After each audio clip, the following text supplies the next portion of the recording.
Antony Blinken, the US Secretary of State, you can see these live pictures here, is arriving for those meetings, those discussions. He is here talking to Isaac Herzog, the Israeli president. Let's have a listen. And of course has to the inherent right of the Israelis to defend themselves. And we are hearing from the outside the demonstration of the families. Our heart goes out to them. We understand it. We want their immediate release. And finally, I want to say something with your respect as to the humanitarian and the international law abiding by the State of Israel. So this is a leaflet which we are sending by over 1,200,000 leaflets to the citizens of Gaza. We've carried out 6 million text messages and 4 million phone calls to the citizens of Gaza according to the rules of international law, where we alerted the citizens in advance, including before the Jabalia attack. Please move out, because as we have the right for self-defense, we want you to go out of the premises from where missiles and guns and bombs and mortars are shelled at our people, and from where the horrendous, atrocious attacks went out.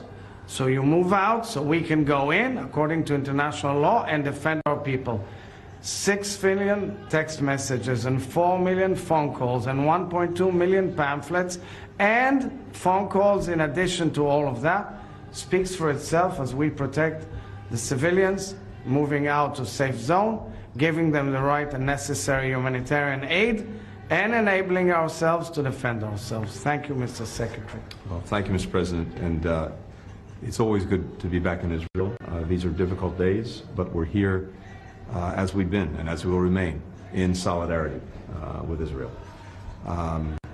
We stand strongly for the proposition that Israel has not only the right but the obligation to defend itself and to do everything possible to make sure that this October 7th can never happen again.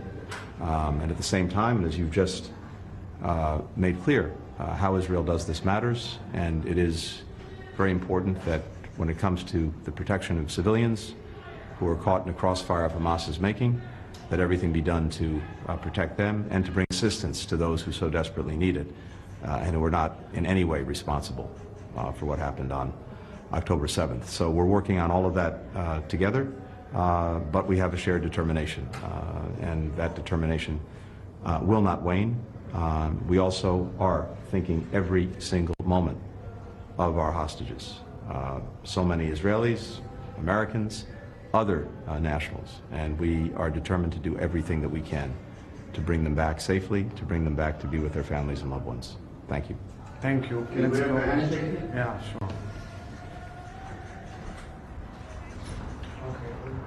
There was some live remarks there. They're shaking hands with the cameras. Doesn't look like they're going to take any questions. No, they're walking away from the cameras now. The US Secretary of State Antony Blinken there, and the Israeli President Isaac Herzog. An interesting exchange as well, because of course part of what Antony Blinken is here to do, and he was reflecting on it there, is that tread that delicate line between endorsing Israel's right to self-defense and self-protection, while also ensuring that civilians in Gaza, as Mr. Blinken was saying there, who have no part in this conflict and had no part in the attacks of the 7th of October, are protected while that military action goes on. And we know that's right at the heart of the discussions that the US Secretary of State is having with various senior Israeli figures in the next few hours while he is on the ground here in Israel.